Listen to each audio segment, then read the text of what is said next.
888-971-SAGE, 888-971-7243. I am Larry Elder. We are ReliefFactor.com studio. The other day I was talking about Rashida Tlaib referring to Israel as apartheid. I mean, this is an apartheid system. I mean, Israel's own prominent human rights organization, B'Tselem, has declared it. Human Rights Watch has declared it. All right. Piece in the Wall Street Journal by Warren Goldstein. Appropriating apartheid to bash Israel. Human Rights Watch trashes the sacred memory of South African victims. Somebody's been listening to the Larry Elder Show. Exactly what I said.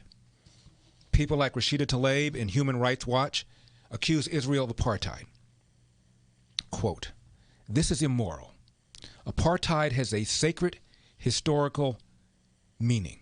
By the way, the writer of this is a chief rabbi, South Africa. So he might know a little something about apartheid. "This is immoral," he writes. "Apartheid has a sacred historical meaning, sanctified by the blood and suffering of millions of South Africans who were oppressed and discriminated against on the basis of race. In appropriating the word, Human Rights Watch presents a grotesquely distorted picture of both South African history and the current reality in Israel.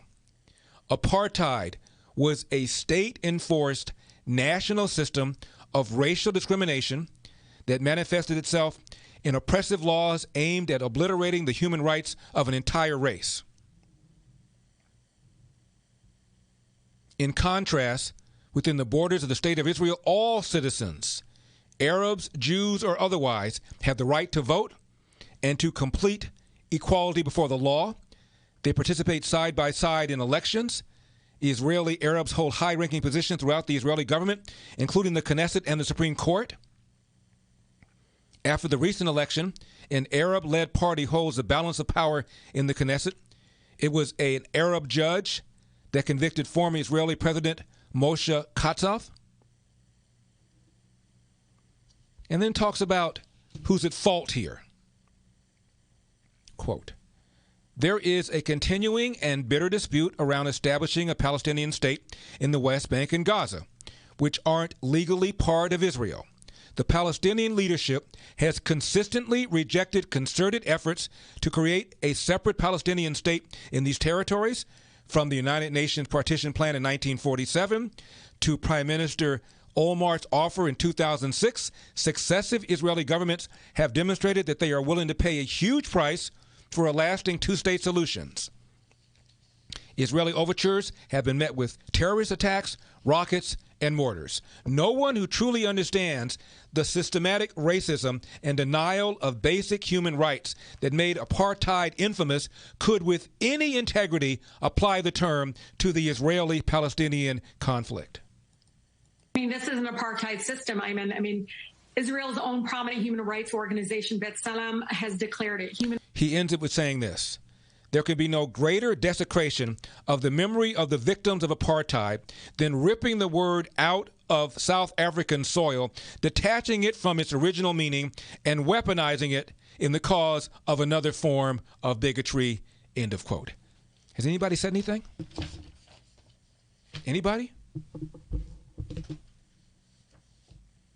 Now, Colin Kaepernick is back, and he's preparing to publish a book of essays. One of the entries is by a man named Mumia Abu-Jamal. Mumia Abu-Jamal is a convicted cop killer. And during the 1995 Million Man March, Reverend Al Sharpton said this: "OJ is home, but Mumia Abu-Jamal ain't home. And we won't stop till all of our people that need a chance in an awkward and unbalanced criminal justice system can come home." So here you have the Democratic kingmaker happy that O.J. Simpson, who murdered two people and did everything but leave his business card at the crime scene, and he feels that Mumia Abu-Jamal ain't home yet. Do you know who Mumia Abu-Jamal is? There's a man named Steve Lopez. He's a columnist with the LA Times. Used to write for the Philadelphia Inquirer. This is where Daniel Faulkner, Philadelphia cop, was killed, murdered by Mumia Abu-Jamal. Steve Lopez is left wing. Wants more gun control. Has made some disparaging things about yours truly. But he's a good writer. And by the way, there was a movie made about him. The Violinist. The one with Jamie Foxx and Downey Jr. Yeah, that was about Steve Lopez. So he's even famous.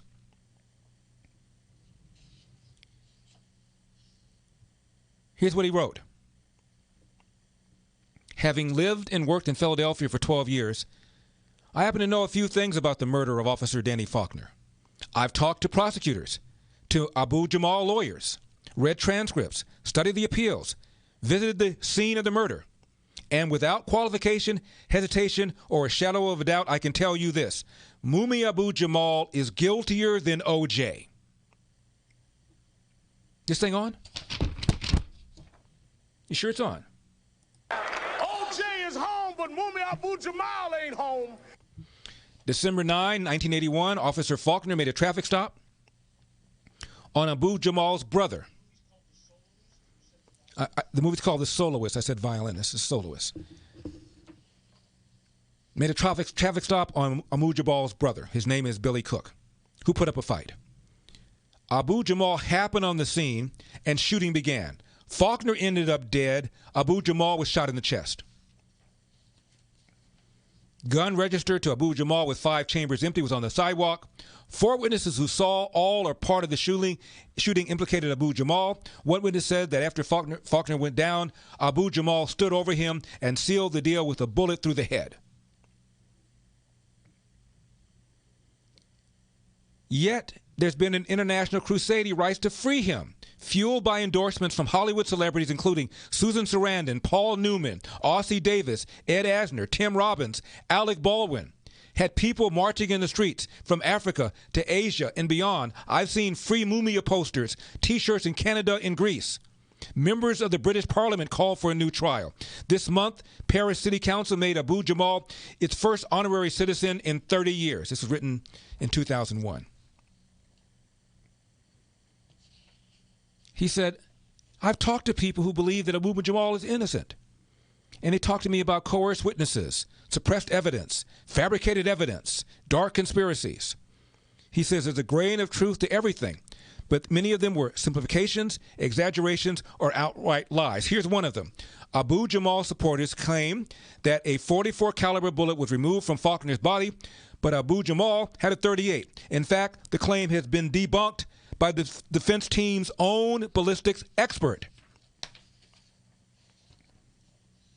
So here you have Colin Kaepernick publishing a series of essays, one of which is written by this cop killer, a man that Colin Kaepernick believes is innocent, believes is a man who's been framed by the racist criminal justice system.